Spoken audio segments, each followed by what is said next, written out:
Hello guys, magandang araw sa inyong lahat. Ang ituturo ko sa inyo ngayon ay kung paano nga ba timplahin yung aswete. Anong ginagamit sa pagbasa para maging makulay ang ating aswete. Kaya ito guys, panoorin nyo guys. Ang una natin gagawin,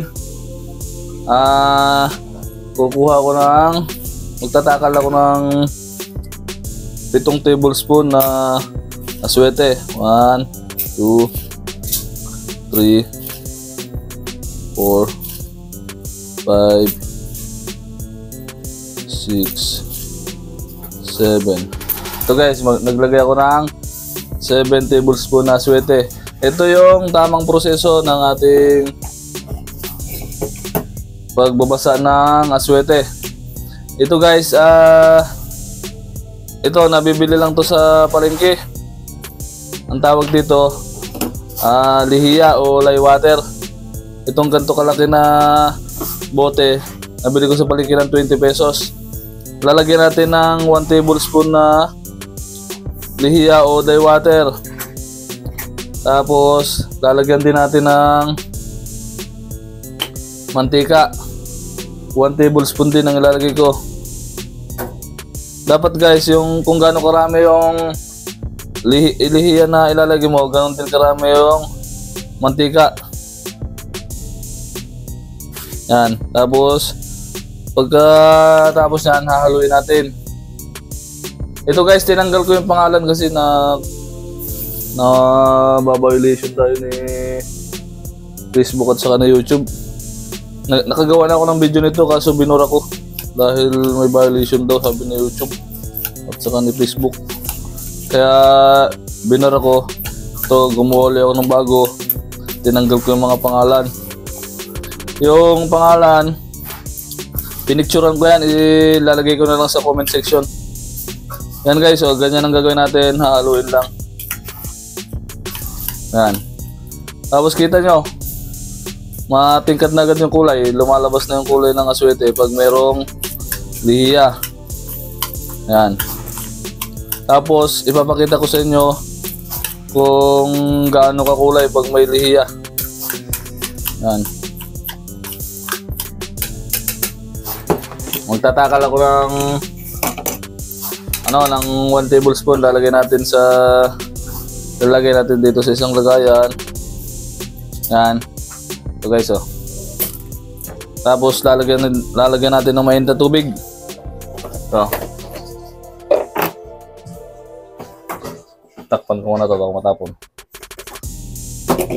Lalagyan ko ng 1 cup na mainit na tubig. Yan. Tapos lalagyan natin dito. Tingnan nyo guys, oh. Yan. Kumukulay na agad siya.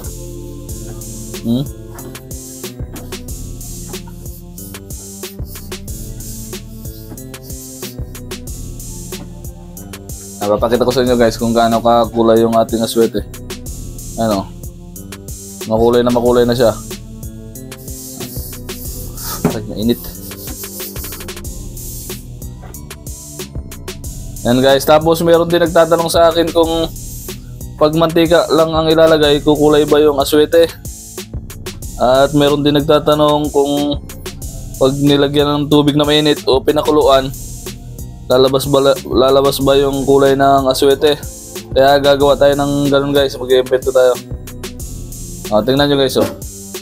Sobrang kulay ng ating aswete na nilagyan ng lihiya. Tapos ito guys, gagawa ko ng tuyo. Maglalagay ko ng tuyong aswete sa isang lagayan. Siglit, hindi kita. Yan, maglalagay ako ng tuyong aswete sa isang lagayan. 1 tablespoon din. Yan. Tapos lalagyan natin ng mainit na tubig. Kung kayang palabasin yung kulay pag nilagyan natin ng mainit na tubig. Ito guys, masasagot na yung inyong mga katanungan. Yan.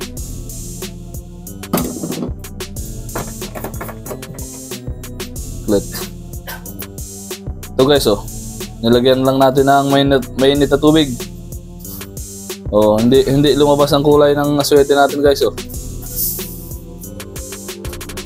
Oh, walang lumabas na kulay, konti-konti lang. Hindi ito makakapagpakulay ng bigas natin. Layo ng kulay dito, oh. Pareho lang nilagay natin na aswete dyan, 1 tablespoon. Ito ang tingkad ng kulay. Tapos yung isang gagawin natin, guys, kasi may nagtatanong din kung pag yung nilagyan natin ng mantika, lalabas ba yung kulay ng aswete. Kaya maglalagay tayo ng 1 tablespoon ulit na tuyong aswete. Yan, guys, oh. Tapos lalagyan natin ng mantika. Wait, kita ba? Isod natin kasi hindi kita. Yan. So, lalagyan natin ng mantika. Kung kayang palabasin ang kulay ng aswete. Ito, guys, oh. Nilagyan natin mantika. Yan.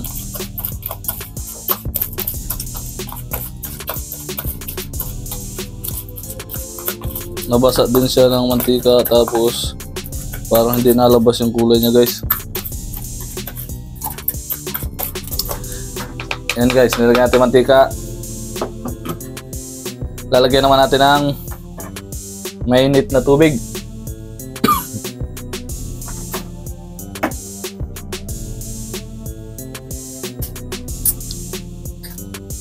Yan, guys, oh.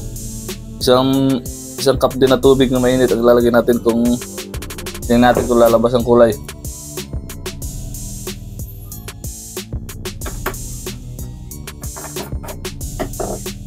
Oops. Ay, mukhang lalong hindi lumabas ang kulay ng aswete, guys, oh. Lalong hindi lumabas ang kulay ng aswete, guys, kung mantika lang ilalagay nyo. Oh. Walang lumabas na kulay. Kita nyo, guys? Pag mantika lang nilagay natin, hindi lalabas ang kulay ng aswete. Pag mainit na tubig lang ang nilagay natin, hindi din lalabas ang kulay. Kailangan talaga may lihiya. Ayan, lihiya at mantika. Kung ito, guys, halimbawa ito 7 tablespoon ang binasa nyo na aswete, tapos 1 tablespoon lang ginamit natin. Ito pwede nyo ilagay sa plastic, hindi agad to nasisira. Tapos saka nyo lang alisin sa plastic ulit pag gagamitin nyo na. Ito, guys, sana nasagot ko ang inyong mga katanungan. Yan, ito kailangan merong lihiya at mantika ang ating aswete. Itong lihiya sa palengke lang din nabibilihan, sa nabibilhan ng aswete. Tapos itong aswete sa palengke lang dito nabibili. Yan, guys, sana nakatulong sa inyo uli yung aking maiksing video. Ilalagay ko na lang sa comment section yung picture nito, yung pangalan, inalis ko lang para hindi tayo ma-violation. Maraming salamat sa inyo, guys. Hanggang dito na lang uli ang aking maiksing video. Bye bye.